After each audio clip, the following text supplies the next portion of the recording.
याद रखना मैं भी हूँ परवाना ओ जालिमा। জিরো সিনেমার ব্যর্থতার পর লাইট ক্যামেরা অ্যাকশনের জগৎ থেকে লম্বা বিরতি নিয়েছিলেন শাহরুখ।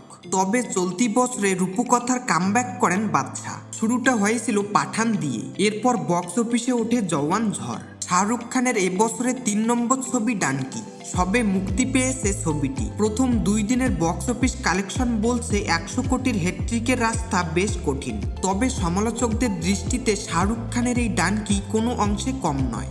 অভিনয়ের কারিশমা ঠিকই দেখিয়ে জ্বলে উঠেছেন শাহরুখ, কিন্তু ব্যবসার দিক থেকে শাহরুখকে ডানকি খুব একটা খুশি করতে পারছে না। পুরনো সাফল্য রিপিট করতে ব্যর্থ হলেও সমালোচনা ভুলে সামনের দিকে তাকাচ্ছেন শাহরুখ। এবার হিরোইনজম ভুলে তার বয়সের সঙ্গে খাপ খায় এমন ছবি করতে চাইছেন 58 বছর বয়সী এই খান।